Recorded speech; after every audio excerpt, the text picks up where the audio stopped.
নমস্কার বন্ধুরা, তো আপনাদের জন্য একটা স্পেশাল ইনফরমেশনে চলে এসেছি। আপনাদের মধ্যে অনেকের প্রশ্ন ছিল Redmi Note 14 5G series India, Bangladesh মানে এইসব মার্কেটে কবে লঞ্চ হবে।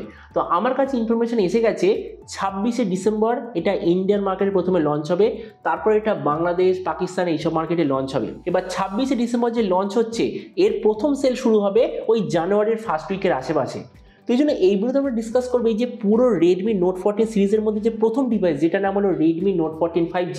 এবার এই ফোনটার মধ্যে আমরা কি কি ডিজাইন, কি কি স্পেসিফিকেশন পাবো, আর যে দামে লঞ্চ হবে তো সেই দামে সবচেয়ে বেস্ট ডিভাইস হবে কি হবে না, এই ভিডিওতে আমরা এটার সম্বন্ধে আলোচনা করব। তো চলো শুরু করা যে ভিডিওটা কোনো সময় নষ্ট না করে, আপনি যদি গ্যাজেট ওয়ার্ল্ড বাংলা চ্যানেলে প্রথমবার আসেন আর এরকম বাংলায় টেক ভিডিও ডেইলি দেখতে চান, তাহলে gadget world Bangla channel subscribe অবশ্যই করে নেবেন।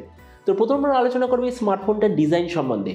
তো যেমন আপনি দেখতে পাচ্ছেন এবার যে Redmi Note 14 5G পেছন দিক থেকে দেখতে হবে এক্স্যাক্টলি এরকম। এর থিকনেস হলো 7.99 মিলিমিটার আর ওয়েট 190 গ্রাম।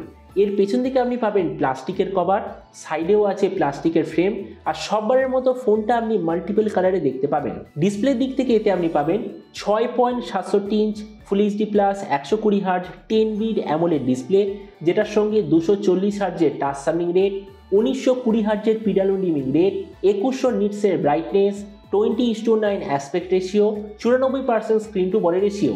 আর ডিসপ্লের যে প্রোটেকশন সেটা হলো গরিলা গ্লাস 5 ডিসপ্লে প্রোটেকশন। তারপরে সোজা কথা বলতে গেলে যে প্রাইস পয়েন্টে আসছে সেই হিসেবে ডিসপ্লেটা সত্যিই খুব ভালো। প্রসেসরের দিক থেকে এতে আপনি পাবেন Dimensity 7025 আলট্রা 5G প্রসেসর। ক্যামেরাতে আছে 50 আর 2 মেগাপিক্সেলের ডুয়াল রিয়ার ক্যামেরা, সঙ্গে 16 মেগাপিক্সেলের সেলফি। এর যে রিয়ার ক্যামেরা সেটা হলো লিথিয়া 600 সেন্সার, যেটার সঙ্গে আছে OIS এর অপশান। এই যে স্মার্টফোনটা আপনি বিভিন্ন ধরনের র্যাম আর স্টোরেজ অপশানে দেখতে পাবেন, কিন্তু স্টার্ট হবে 6128 জিবি থেকে। র্যামের কোয়ালিটিটা LPDDR4X, মেমোরিতে আছে UFS 2.2, যেটার সঙ্গে কোনো ধরনের ডেডিকেটেড SD কার্ড স্লট নেই। ব্যাটারিতে আছে 5110 mAh ব্যাটারি, সঙ্গে 45 ওয়াটের চার্জার, আর কানেক্টিভিটি হলো USB Type-C। তো এবারে স্মার্টফোনের বাকি কিছু ফিচার বলতে গেলে এতে আপনি পাবেন Android 14 out of the box, 3.5 jack, dual speaker, যেটার সঙ্গে আছে ডলবি অ্যাটমসের certification, side mounted fingerprint sensor, আর IP64 এর ওয়াটার অ্যান্ড ডাস্ট প্রোটেকশন।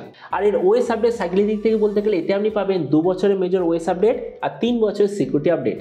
তো এবার সবচেয়ে মেন জিনিস, ফোনটা কবে লঞ্চ হবে, কি দামে লঞ্চ হবে। তো দেখুন, লঞ্চ ডেট আমি অলরেডি বলে দিয়েছি 26শে ডিসেম্বর লঞ্চ হবে। আর এরপর আমরা যদি এটা প্রাইস সম্বন্ধে বলি তো বলে যে এই স্মার্টফোনটা ইন্ডিয়ান মার্কেটে আসার কথা যতদূর মনে হচ্ছে 16 থেকে 17 হাজারের মধ্যে, কেননা রেডমি ব্র্যান্ডের স্মার্টফোন।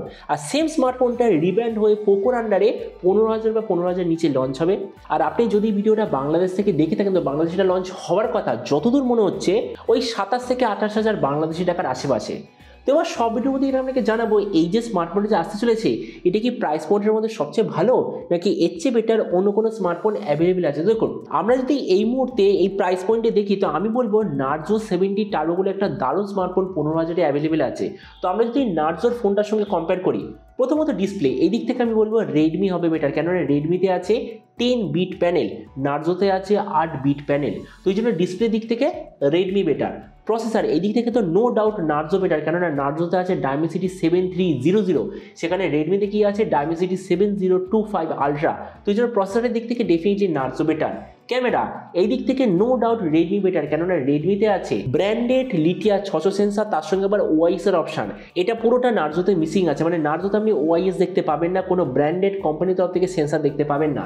তাছাড়া ভেরিয়েন্টের দিক থেকে দুটো ফোন সেম, ব্যাটারি আর চার্জারের দিক থেকে মোর অর লেস দুটো প্রায় সেম, স্পিকারের দিক থেকে দুটো সেম, কেননা দুটোতেই ডুয়েল স্পিকার, আর OS আপডেটও দুটো সেম, কেননা দুটোতেই দুখানা মেজর OS আপডেট। তারপরে দেখুন, ভিডিও লাস্ট আমি জাস্ট আপনাকে এটাই বলবো এই যে Redmi Note 14 5G যে আসতে চলেছে সব কিছু ডিপেন্ড করবে এর প্রাইসের ওপর। যদি প্রাইসটা আমি ইন্ডিয়ান টাকা অনুযায়ী বলছি লাস্টবারের মতো যদি 17,000 বা তারও বেশিতে লঞ্চ হয় তো একদমই জাস্টিফাইড নয়, কেননা সেম প্রাইস পয়েন্টে এর চেয়ে বেটার ফোন অলরেডি অ্যাভেলেবেল আছে।